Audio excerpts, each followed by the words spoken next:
So we're back with another one of these top 10 lists. Y'all have been enjoying the last two, and we are here with the third installment. We're gonna be talking about the small forward position, and I ain't gonna lie, it's pretty top heavy. Like, don't get me wrong, there are still good players in the lower half of the list, but the top half definitely carries this list. But as I said in my last two rankings videos, I don't care if your favorite player didn't make the list, and I don't care if your favorite player's lower than you want him to be. Instead of adding me on Twitter and writing think pieces about me, why don't you go in the comment section and drop your own top 10 list, and maybe I'll respond to it. By the way though, don't forget to follow me on Twitter. My social media links, all of them in the description box down below. Also, the @ name should be on the screen. And while you're doing all that fun stuff, don't forget to drop a like on this video, subscribe to the channel, and press that bell for post notifications. Those things really help me out a lot. But without further ado, let's kick things off with the player coming in at number 10, and that is Norman Powell. Powell this year is having arguably his best scoring year to date, as he's producing on one of the better offensive teams in the league, averaging 18 points a game along with 3 rebounds and 2 assists, shooting 46% from the field, 40%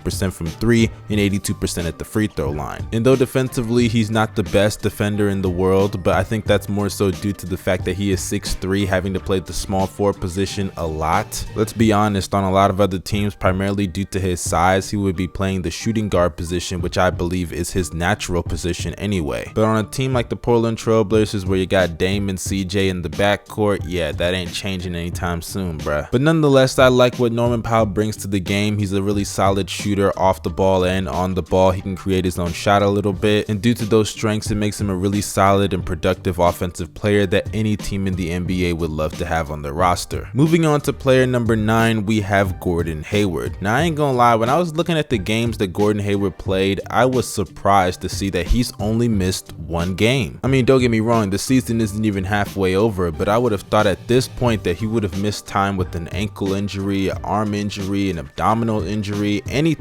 I mean, there just isn't an injury that exists that his body doesn't fuck with. So props to Gordon Hayward for being healthy so far. I gotta say, I'm pretty impressed, even though I don't expect it to last. But as it pertains to his play, I have to say he's had another solid and productive year. I mean, this is a guy that consistently gets overlooked when you're talking about the Charlotte Hornets. People are always talking about LaMelo Ball, now they're talking about Miles Bridges, and Gordon Hayward sometimes just gets left out of the equation. But since he's joined the Charlotte Hornets, he's helped them push into playoff contention in back-to-back years, as currently I believe they are the 8th seed, due to him being a really versatile offensive player. As this year he's averaging 17 points a game with 5 rebounds and 4 assists, shooting 45 to 46% from the field, 39% from 3 on nearly 5 attempts a game, and 86% at the free throw line. Hayward is not only one of the better scorers on the team, but he's also a really decent playmaker and a solid team defender. And though I do say that knowing the Hornets defense is shit, I don't think that's all on Gordon Hayward. Nonetheless, props to that man GH, because I did not expect him to even be healthy, and not only is he healthy, but he's playing some pretty good basketball right now. But moving on to the 8th spot on this list, we have Mikal Bridges. Now, Mikal Bridges once again is having a great defensive season, and I believe he is a candidate for the defensive player of the year. I mean, I'm sure everybody saw what he did to Steph Curry on national TV a couple of weeks ago. We're talking about put him in jail. The guy truly exemplifies what defense is in the modern era with his versatility. He has the length and size to be able to bang down low with players in the post, and he also has the lateral quickness and speed to be able to keep up with perimeter players. Whether he's on the ball or off the ball, he can make an elite level impact, and that's something you don't see from your average defender. And even offensively, he's had a huge impact on this team, whether it's with his floor spacing or his ability to cut off the ball. He's a great off-ball player. He's only averaging 12 points a game, 4 rebounds, and a steal and a half, but he's shooting 52% from the field, 39% from 3, and 87% at the free throw line. And surprisingly enough, Mikal's on-off numbers offensively are truly insane, as when he's on the court, they have an offensive rating of 115.7, and when he's off the court, it drops to a 104.1. That is an 11.6 drop off. Amazing. So sure, he may not be the scorer that Gordon Hayward or Norman Powell is, but defensively, his impact more than makes up for his offensive liabilities as a shot creator. But moving on to player player number 7, I have Andrew Wiggins. Now I know a lot of people remember my videos in the past where I used to slander the hell out of Andrew Wiggins. This was a guy that I personally just was not a fan of in his time in Minnesota because he started off really promising and we all know the story from there. But ever since he's gone to Golden State, he's been one of the better players at his position and he has had a complete career resurgence. He's one of the better ISO players in the NBA and he's still fairly athletic, so he can finish at the rim rather consistently. But the one difference in his game has to be his impact on the defensive side of the ball. He usually has the assignment of guarding the opposing team's best wing, and more times than not he does a very good job. And this year he still maintained his defensive excellence as one of the better defenders at his position, and offensively he's even taken it up to another level, primarily with this shooting from behind the arc, as he's averaging 19 points a game along with 5 rebounds, but he's doing it on 49% shooting from the field, which is a career high, and 43% from 3 on 5 attempts, which is also a career high. Wiggins truly has a case to be an all-star this year, and if he can do that, it will be a nice career turnaround for him, going from a bust to an all-star. But moving on to player number 6, we have Brandon Ingram. Ingram, my guy BI. I ain't gonna lie, I'm a big fan of Brandon Ingram's game. When I watch him, I'm pretty entertained. I mean, I'm watching the 99-cent store version of Kevin Durant. How could you not be? But in all seriousness though, Brandon Ingram once again having another solid year. It's almost identical to his year last year, if I'm being quite honest with you. And I don't say that as a bad thing because he had a pretty good year last year. I mean, he's averaging 23 points a game along with 6 rebounds and 5 assists, shooting 45% from the field, 35% from 3, and 82% at the free throw line, which accumulates to a true shooting percentage just short of average at 54%. And I don't kill him for that because he is on a team that isn't that great right now in the New Orleans Pelicans. Now, to be fair, the Pelicans have been looking a lot better lately. They just beat the Cleveland Cavaliers and they're 7-2 in their last 9 games. But let's be honest, this team is not doing anything this year, and when Zion comes back, they might even get worse defensively because Zion is not a plus on that end. Though offensively though, I'm expecting some highlights, I ain't gonna cap to you. But staying on topic, Brandon Ingram has had a really good season this year, just picking up where he left off last year, one of the better scorers at his position, and if we're being honest, one of the better scorers in the league, period. He can get to the rim, he can get to the mid-range spots, he can get to the free throw line and knock them down rather consistently. He can play on the ball, and when he's on the ball, he's actually a really decent playmaker at that. And if you want him off the ball to slash or just spot up, he can do that as well. I really hope the Pelicans get their situation together eventually and Zion Williamson can get in shape, because Brandon Ingram has given them some really solid years since he's gone to New Orleans, and it would be a shame for it all to just go to waste. But moving on with this list, we are finally in the top 5, and to kick things off, we have KHRIS Middleton. K-Mid has had a bit of a rocky season due to the fact that he did get COVID earlier on in the year, but ever since he's come back from it over the last month or so, he's had some really good games. I mean, he truly is reminding us that he is cash money, as over the last 14 games, he's averaging 20 points a game along with 5 assists and 5 rebounds, shooting 43% from the field, 39% from 3, and 89% at the free throw line. And I've always looked at Middleton as a player that's good at a lot of things, but not great at anything. And that's okay because he is a second option. He's not supposed to be an elite superstar. And sure, he may not be the shot creator that Brandon Ingram is, because I know the Ingram fans, they're gonna come out of their woodworks and say, why is Ingram below Middleton? Look at the numbers, look at this, look at that. But when you look at the things that Middleton does outside of just his scoring, which is still really close to Ingram more than a lot of people think, but hey, if you want to give Ingram the edge, I have no problem with that.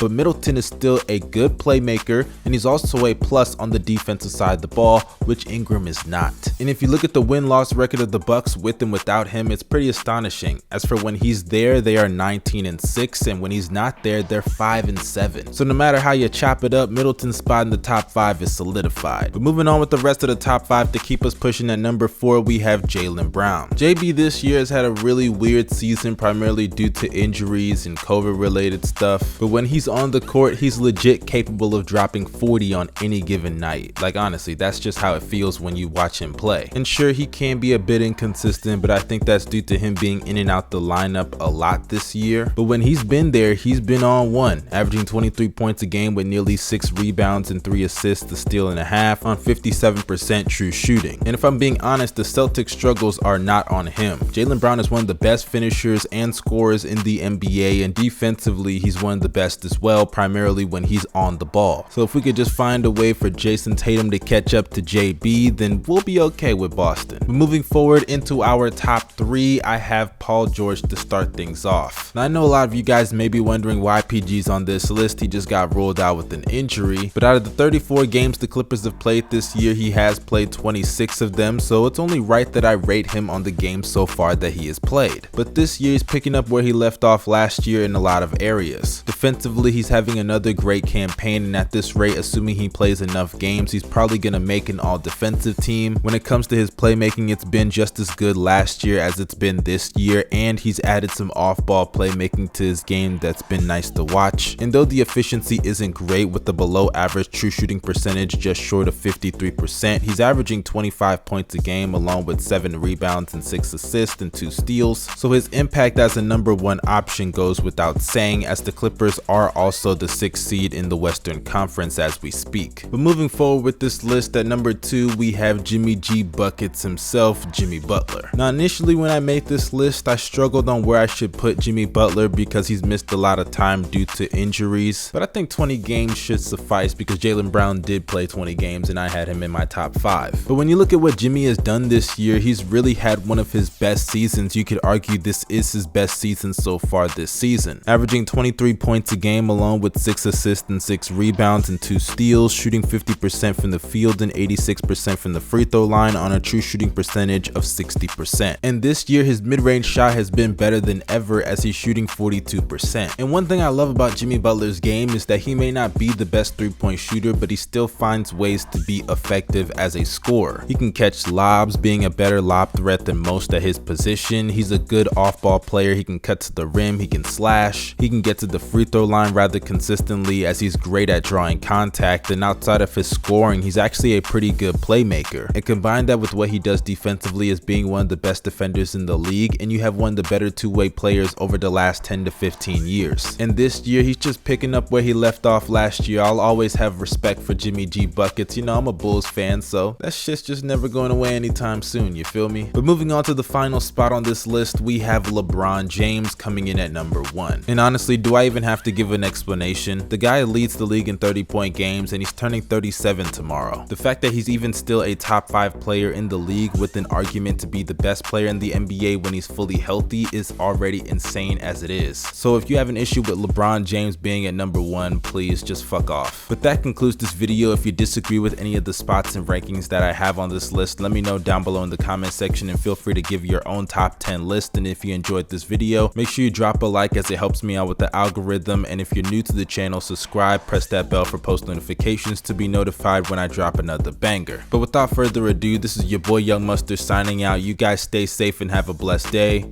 Peace.